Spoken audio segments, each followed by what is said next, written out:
any new company is, do you have the water?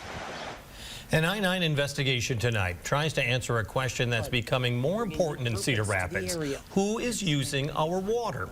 Now, it is becoming an important question as data centers are poised to be built in Cedar Rapids. Those data centers are infamous for using a lot of water to help cool computer servers and equipment. Now, Cedar Rapids has announced plans for 2 new data centers on the southwest side. One is a $576 million facility from Google. The other, a $750 million data center from QTS. City leaders tell TV9 they're confident the city's water systems can handle the added demand.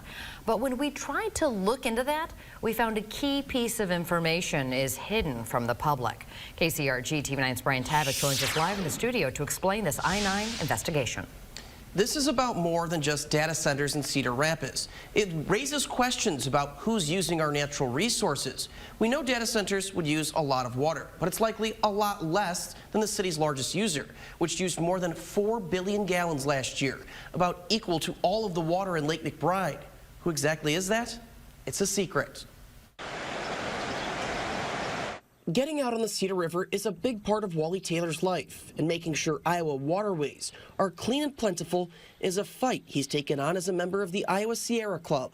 We kayak and we hike and backpack and camp. That's why he says he's concerned with how much water proposed data centers could use.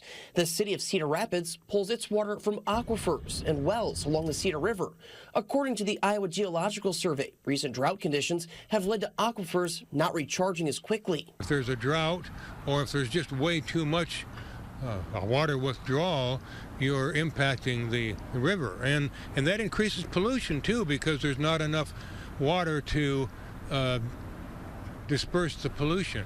That water is also a resource the city uses to attract new business, like the 2 proposed data centers to be built in the Big Cedar industrial area on the southwest side of Cedar Rapids. It's a new attraction to other business that wants to come here. In addition to the water, the wastewater, and the power that we have here, a data center here attracts a different kind of business. So why do data centers use so much water? The answer is its cooling capability. This is the TV9 server room, where all the video and audio is directed before it makes air. It's cooled with air. But these data centers are a lot bigger, and air alone isn't going to cut it. So imagine these hallways filled with pipes of cool water. The data centers then pump that water back into the city. The wastewater is, as we understand it, relatively clean wastewater. Without a specific plan yet, the city and Google won't tell us exactly how much water that proposed Cedar Rapids facility would use. Google also operates this facility in Council Bluffs. Google told us that data center uses about 2.7 million gallons of water each day, 980 million gallons a year. City staff said they expect the Cedar Rapids Center would likely use less thanks to improving technology, and the QTS data center would use even less because it uses it differently. It recirculates water. So from a water usage standpoint, for example, it's significantly less. We wanted to put that into perspective of existing Cedar Rapids industries. The city says its biggest user now pumps about 12.5 million gallons of water a day, about a quarter of the city's capacity, and much more than the Google data center. Who is that? We can't say. The city refuses to identify the customers, citing state law. We wonder, first of all, why they don't want to give the information out. And number 2, we want to check and see if there is actually a valid reason for not releasing certain parts of the information at least. Cedar Rapids isn't alone. Dubuque also gave us a list of its biggest users, but refused to identify them, citing the same state law. Iowa City refused to tell us anything about who is using city water, responding simply, no. So the public has no way to know who's using our natural resource. I think that it's important for the public to get as good a picture as possible of what water is being used and by whom. But the Iowa Public Information Board says the cities can release that information. The state law allows cities to protect private customer information of city utilities.